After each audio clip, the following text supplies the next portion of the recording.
we do security at a building in town, CBD, right?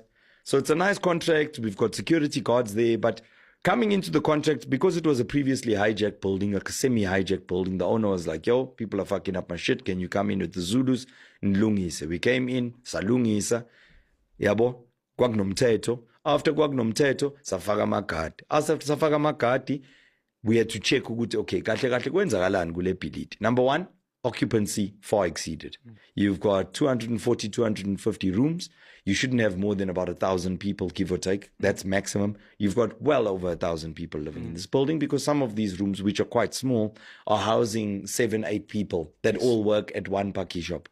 Not going to work. Or 7, 8 tailors. We are tailors from Malawi. None of us have papers to be here, but here we are, right? And we're sharing this rental of 2,000 rand a month, whatever it is. Nip that in the bud, right? Do I know how to do a building audit? Of course I don't. So who do I phone? I phone one of the Grootmans, because I don't have the expertise or the skill set, but I can develop it. I brought in this Grootman. His name is Arnie Williams. Okay. And I said, Uncle Arnie, how do we operate here? And he said, well, Striker has a solution called Second Check. The Second Check system works like this. We come into the building, we check everything. We check all of the COC requirements and how far you are from meeting them. This is everything. It's plumbing, it's electrical, it's signage, it's access control, emergency exits, fire escapes, fire in the event of fire, what do you call it? Extinguishers, structural integrity of the building, you name it, right? We come in and we check that stuff. And then we prepare you a report. The report is essentially a roadmap to say, what do I fix first? Okay, sharp. Long story short, we need to fix the plumbing. I don't know fuck all about plumbing. I just saw ukuthi kuyavuza lapha esinkin. Sure. Right? What do? I phone another Grootman. Wes Lang runs a electrical business. He's an electrician by profession. I asked him to come and look. When I looked at that place, I thought it was bad. Sure. It's like, this looks like it's a fuck up. But I don't know anything about electrical. So I bring him in. He looked at it and he said, this is a clusterfuck. There is illegal connections. There is bridging. There is this. There is that. Yeah. There's places where the wire is running from the globe in the ceiling, ikijimala, to come and run amaplug with fridge. Sure. Sure. I'm like, yo, damn. He explains to me, boom. I'm like, Uncle Wes, the plumbing, I see the sink is leaking. He's like, sink is leaking? Nigga, this is happening and this is happening. You've got a much bigger crisis than that. Call this guy. Sure. Call in a plumber. What race is the plumber? White, Afrikaans. My friend, let me tell you something. If I can show you what it looked like compared to what these guys put together, you'll understand why umsebenzi wakhe. You understand? The plumber comes in, he looks at the thing, he says, no, this doesn't work, because when your occupancy goes up, the number of people that are shitting goes up. If a building is designed for 600 people to be shitting, ingalunga. If 1,800 people start shitting into the same toilets and the same pipes, you're going to have a problem. Yes. Traffic, Baba. Nasok. Multiply that by not only this building, the building next door, this one on this block, this one on this block, all of a similar size. What's going to happen underground, under the road with the sewage system? Disaster. Now, you're able to run as the city of Joburg runs, ignoring these things. Because there's people living there and they're living perfectly fine. They're happy with how they're living. You understand? Abananking, they pay their rent for the most part. Yeah. Right? But I know, ngokubona kwami, this is not right.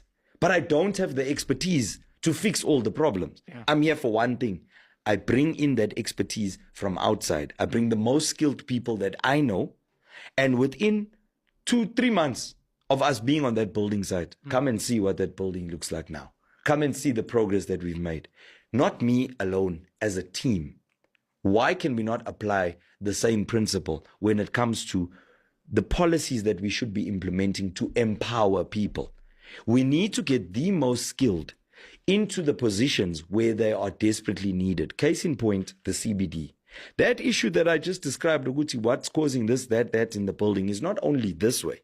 It's also happening this way. In other words, the sewage system in town, when water goes off on Sunday and comes back on next week Saturday, the water infrastructure is collapsing. It's fucked. They can't give you a reason as to why. They say, oh no, the reservoir is empty. Then you found the next day, that's no longer the reservoir excuse. It's now, hey son, Angazi kwaqhuma pipe kuphi kuphi. That's why there's no water. Yes. And I'm like, I even tweeted them and I said, guys, you look like you want a disaster to happen. Yes. Because the sewage, essentially, of those 1,800 people in this building and the 10,000 others around here that are shitting into a system that was designed to handle the shit of 3,000 people. My friend, it is now backing up back into the pipes of the building. It's chilling.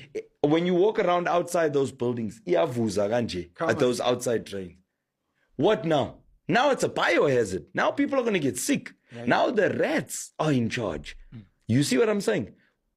How did this problem happen? Is it because the owner of this building neglected the building? Is it because the building was hijacked? Is it because COJ doesn't know what the fuck they're doing? It's a combination of all three. Because all three could have been prevented by COJ. COJ is in charge of making sure these things run. Arnie Williams has been able to create an entire business, all right, with that second check system because of how inept COJ is in checking these things. Yeah. Wes Lang has been able to create a massive electrical empire because he knows none of the COJ-owned buildings know what the fuck they're doing. So he can come in there and he can fix it and he can make money. He's an entrepreneur. How many kids, how many young blacks could Wes Lang train? How many young blacks could Werner train in that plumbing business? Because these are things, Penwell, we're never going to find a AI solution for infrastructure development. We're never going to find a technology solution, as in like sit behind a computer and make it happen. Someone actually has to do that work. And we are not training people to do it. We are not empowering people to do it, start their own businesses doing it because there's plenty to fix. But these guys, I think I requested a quote from that plumber brewer on Monday. My friend, he came 2 weeks later. He told me, my brother, I can come and quote you May 14. This was like on the 1st. And when I said to Weza, this brad's like, he doesn't want the work. He said, no, chief, this guy is running 6 teams on sites bigger than this. He's running teams on estates that are being built in Pretoria with like, you know, there's 200 3-bedroom townhouse estates. They are doing the entire plumbing infrastructure. So the magnitude that this guy is working on, he's white. He's got his staff, but who is he training? What are we doing to incorporate those people with the scarce skills into the system so that we train the next generation? Fuck all. Because patronage. When a contract is given for City of Joburg to fix the shit pipes, who does it go to? Spanbani Plumbing. Connected to this fucking ex-hitman. How? Mausubon Umsebenzi is not done. You're like, how? But how did this tender of 300 million to sort out the sewage not get done? Niggas are sending bitches to France and putting them in fucking Rolls Royces, but the work is not done. And how many times has that happened? How many times have we seen that? You see what I'm saying? These are the people that we are supposed to celebrate as entrepreneurs.